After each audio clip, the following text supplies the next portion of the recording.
Buonasera, benvenuti a questa edizione del nostro telegiornale. Vediamo subito i titoli. Avrebbe premeditato l'omicidio l'uomo che ha ucciso a coltellate il pizzaiolo di Reggio Emilia. La vittima era originaria di Capodorlando, in provincia di Messina. Facevano timbrare i colleghi e poi andavano a pescare o a fare la spesa. Scoperti 14 furbetti al comune di Palermo e alla partecipata Reset. Oggi e domani bollino rosso per il caldo a Palermo e Catania, temperature massime percepite fino a 36 gradi. La Sicilia a rischio sismico, servirebbe un piano pluriennale di investimenti per adeguare gli edifici. Il direttore della Protezione Civile regionale Cocina, grosso sisma probabile entro i prossimi 50 anni. Progetto da 50 milioni di euro per riqualificare la zona industriale di Catania. Intanto la Pfizer annuncia circa 300 esuberi per la chiusura di alcune produzioni farmaceutiche. Lampedusa si prepara ad abbracciare Papa Leone XIV, atteso sabato, imponente la macchina organizzativa. Seguiremo la visita in diretta con collegamenti e servizi nei telegiornali. Il calciomercato estivo aprirà ufficialmente ai battenti domani. Il Palermo annuncia il primo colpo, Estevez svincolato dal Parma. In casa Catania, solo dopo l'ufficialità dell'allenatore Longo e del DS Varrà, si procederà con la nuova rosa.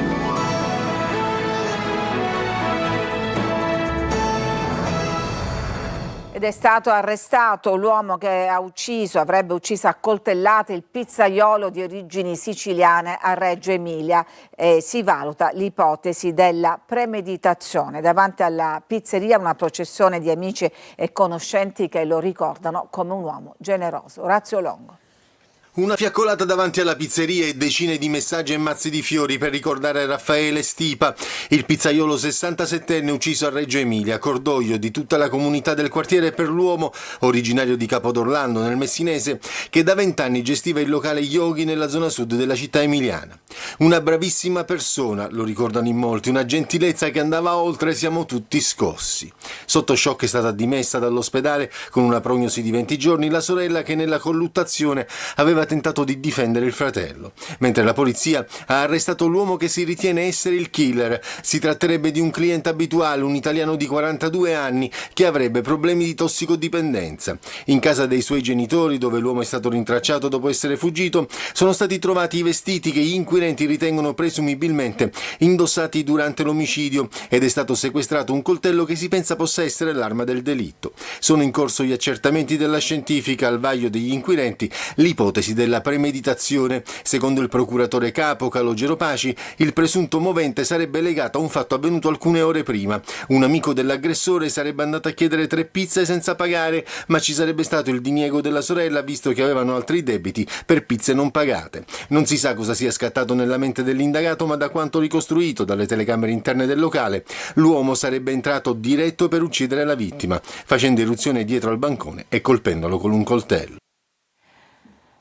3 uomini incappucciati, una pistola puntata contro e pochi interminabili minuti di terrore. Quanto ha vissuto Gianfilippo Bono, proprietario di una pasticceria a Partinico in provincia di Palermo, che è stato rapinato la scorsa notte proprio nel suo locale. I rapinatori sono poi riusciti a fuggire con l'incasso della giornata, circa 3.000 euro. Nella concitazione l'uomo è caduto riportando una contusione alla spalla e al ginocchio. Ringrazio Dio che sia finita così, ha raccontato, perché sarebbe potuto accadere qualcosa di molto più grave. Timbravano grazie a colleghi compiacenti e poi andavano per negozi o a pesca. Beccati 14 furbetti del cartellino a Palermo. Orazio Longo. Qualcuno andava a fare la spesa, qualcun altro in giro per negozi e nei centri commerciali. C'è chi prendeva solo un caffè, chi tentava la fortuna al centro scommesse e chi andava addirittura a pescare. Tutte attività lecite, se non fosse che chi le eseguiva sarebbe stato formalmente in servizio al lavoro. La Guardia di Finanza di Palermo ha eseguito un'ordinanza con la quale il GIP ha disposto 14 misure cautelari nei confronti di 5 dipendenti del comune di Palermo con mansioni di messo notificatore e di 9 addetti della società Reset, partecipata del comune, impiegati come giardinieri. In particolare, secondo le accuse, i messi notificatori avrebbero fatto finta di eseguire notifiche non andate a buon fine per fare altro, come ad esempio andare a coltivare terreni. In alcuni casi il tempo trascorso in questo fare altro sarebbe stato anche di 5 ore. Qualche dipendente della partecipata non sarebbe neppure andato al lavoro, mentre la timbratura in entrata e in uscita veniva garantita da parte di colleghi compiacenti. I reati ipotizzati per cui si procede sono truffa aggravata ai danni di un ente pubblico e falsa attestazione della presenza in servizio. Le indagini si sono sviluppate attraverso servizi di pedinamento e di appostamento, attività di videosorveglianza, analisi documentali e verifiche dei tabulati delle timbrature dei badge di servizio. Nel complesso sono oltre 550 gli episodi di falsa attestazione di presenza ricostruiti. Disposta la sospensione dall'esercizio del pubblico ufficio o servizio fino a un massimo di 3 mesi e obbligo di presentazione alla polizia giudiziaria. Un'altra giornata bollente anche domani per Catania e Palermo. La Protezione Civile regionale ha emesso il bollino rosso per rischio di ondate di calore in queste due città, con temperature massime percepite fino a 36 gradi. Sentiamo Marco Gullà. Antonio, fa caldo. È come se fa caldo e infatti anche per oggi Palermo e Catania sono da bollino rosso. A rendere il caldo particolarmente insidioso è la combinazione di picchi termici con alti tassi di umidità, forte irraggiamento solare e assenza di ventilazione. Qui siamo a Palermo, a mezzogiorno si sono toccati anche i 37 gradi. Come si può fronteggiare questo caldo? Caldo, bere tanta acqua, sventolarsi, mangiare una granita. Che caldo fa, Palermo!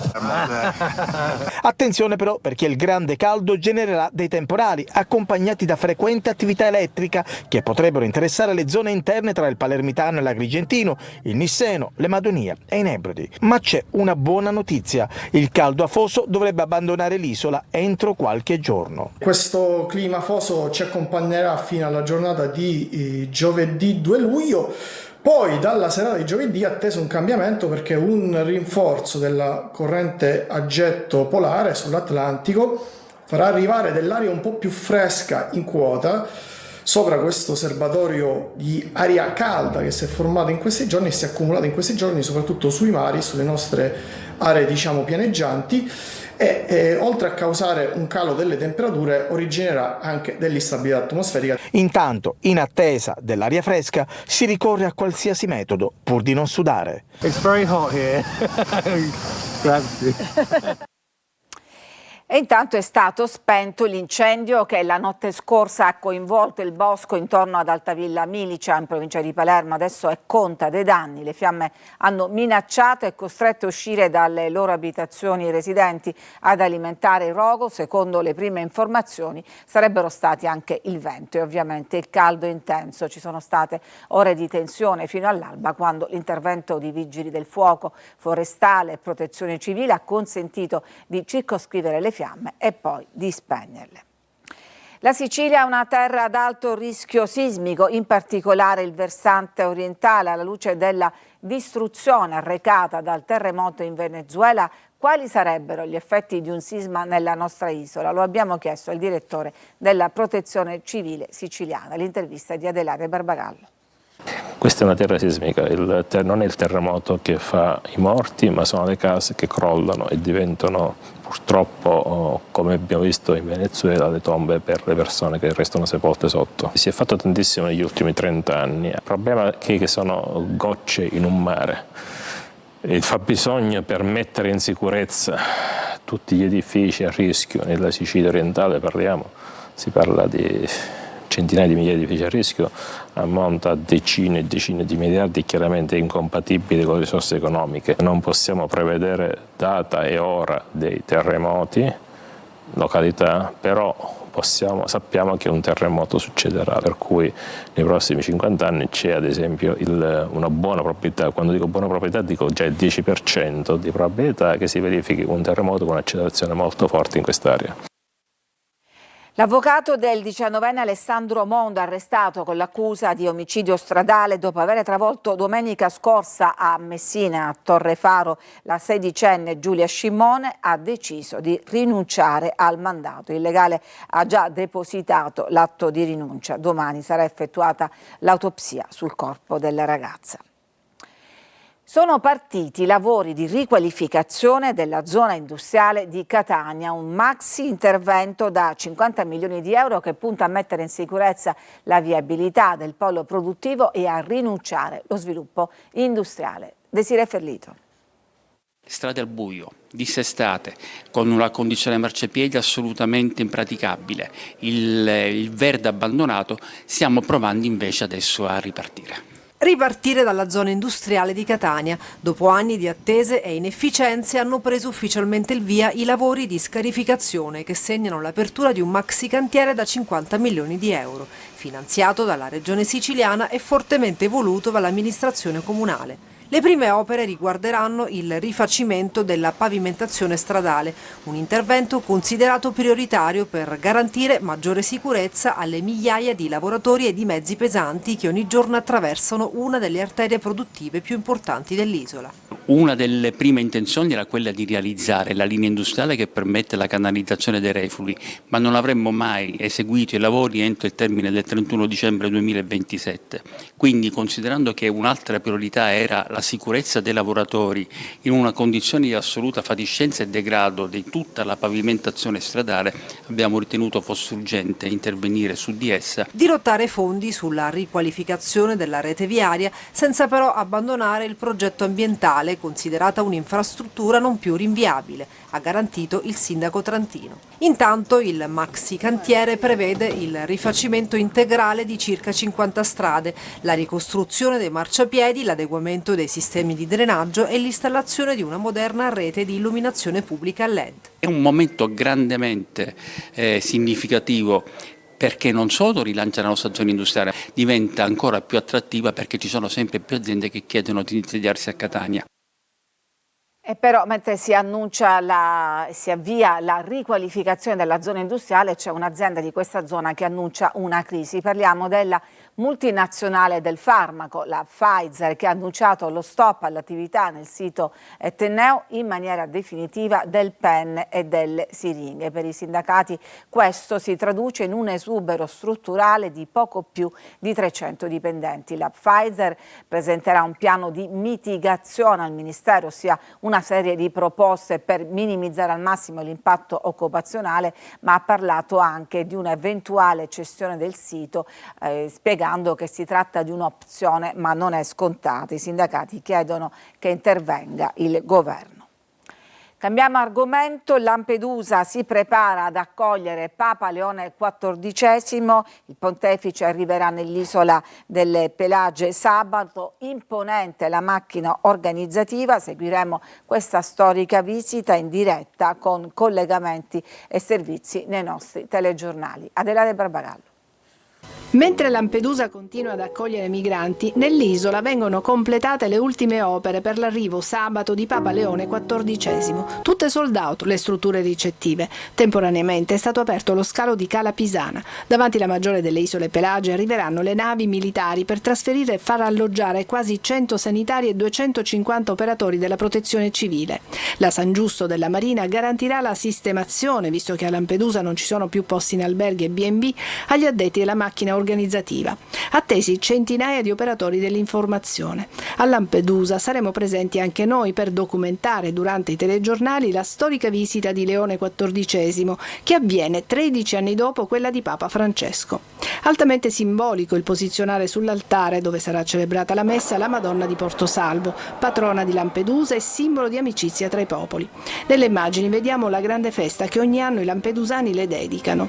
Il Papa, per ragioni di sicurezza, non potrà visitarne il santuario, una grotta che è divisa a metà. Da un lato c'è l'effigie cristiana della Madonna, dall'altro l'oratorio musulmano dedicato a un santuomo sufita, segno che il dialogo interreligioso nell'isola è sempre esistito, testimonianza in un mondo dilaniato dalle guerre che può esserci serena convivenza tra popoli di diverse religioni.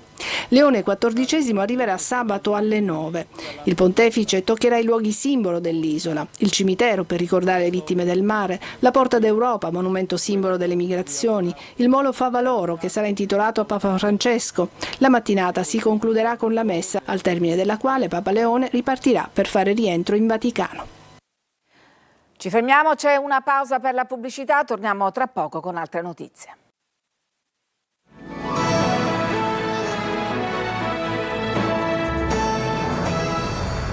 campo progressista fa i conti con la Vardera che soffia 5 Stelle, ben 2 deputati regionali. Luca Ciliberti.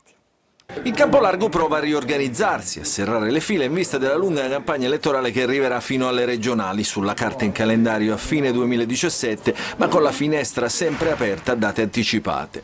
Per ora senza primarie, per scegliere il candidato giusto da contrapporre al centrodestra.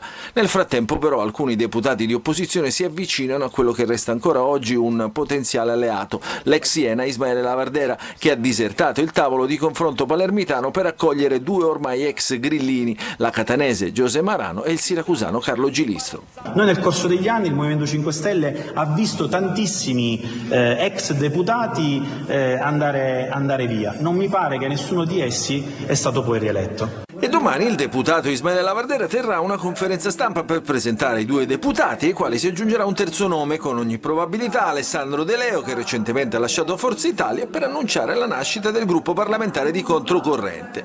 Di Paola manda anche un messaggio all'alleato. Ogni forza politica, soprattutto se alleata, dovrebbe portare valore aggiunto alla coalizione. Poi se lavora per cercare di prendere deputati o eletti delle stesse forze politiche con cui è alleata, ne risponderà alla propria base e ai propri elettori. Il centrodestra invece rimanda tutti i tavoli di confronto a dopo la manovrina da 400 milioni di euro che dovrebbe arrivare in aula la prossima settimana. Durante gli scavi per la posa dei cavi elettrici di fronte a Palazzo d'Orlean a Palermo, gli operai di Terna hanno rinvenuto resti archeologici. Si tratterebbe di un'antica tomba con porzioni di ossa e frammenti di vasi in terracotta. Per permettere la prosecuzione delle indagini archeologiche è stata disposta la chiusura temporanea di un tratto di Piazza Indipendenza. Guidare a Siracusa è sempre più pericoloso, soprattutto per chi si sposta con le 2 ruote. Sentiamo Francesco Aloi. Non si può camminare, proprio è una cosa paurosa. Mettersi alla guida a Siracusa significa imbattersi in un percorso ad ostacoli.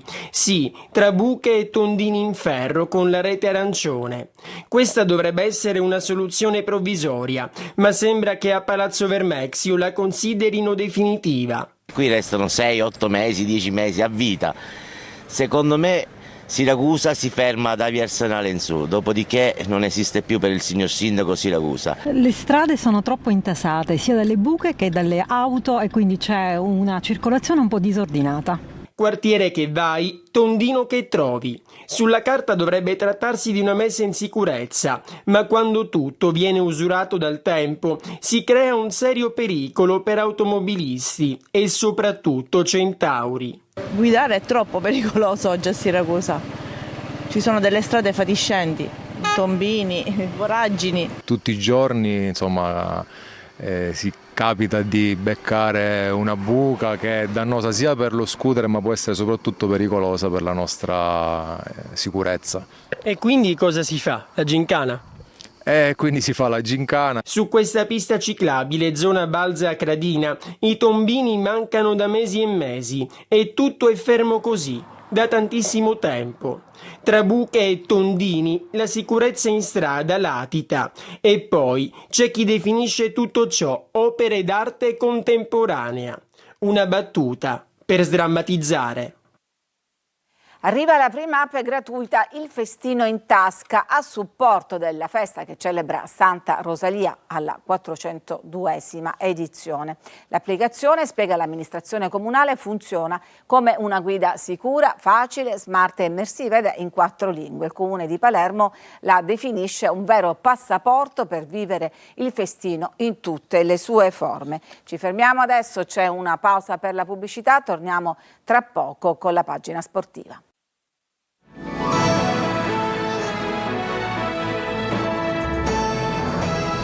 Prima Prima di passare al calcio una notizia, un aggiornamento sul meteo che conferma come il clima si stia sempre più tropicalizzando, perché un fortissimo temporale ed un'intensa grandinata si stanno abbattendo in queste ore nei comuni di Bolognetta, San Cipirello, San Giuseppe Iato, Roccamena, San Buca di Sicilia e Castelvetrano, quindi a cavallo tra le province di Palermo, Agrigento e Trapani. A Bolognetta addirittura erano in corso interventi per un incendio a causa delle alte temperature di queste ore e l'elicottero della Forestale è dovuto rientrare in vista appunto dell'arrivo delle perturbazioni. Veniamo adesso al calciomercato, che aprirà ufficialmente i battenti soltanto domani. Il Palermo è già avanti nelle trattative, ha annunciato il primo colpo Estevez, svincolatosi dal Parma. Sentiamo Marco Gullà.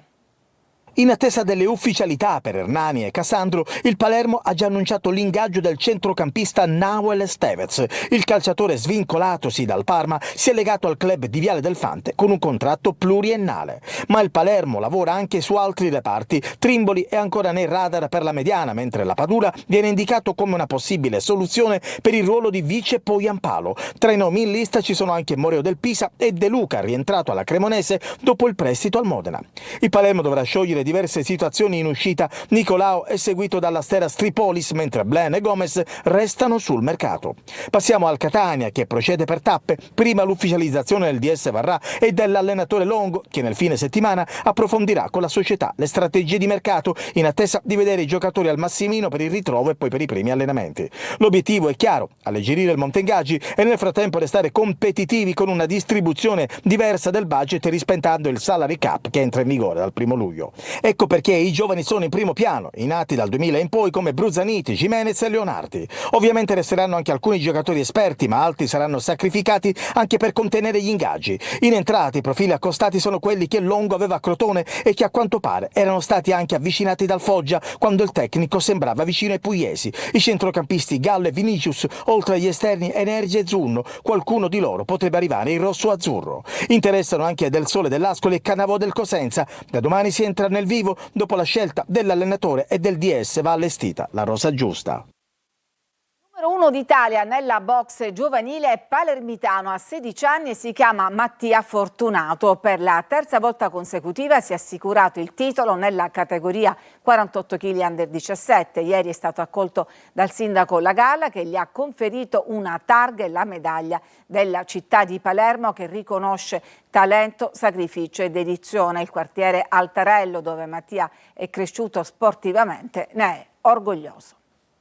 Ci fermiamo, c'è una pausa, siamo alla conclusione del nostro telegiornale, ci fermiamo qua. A tutti una buona serata.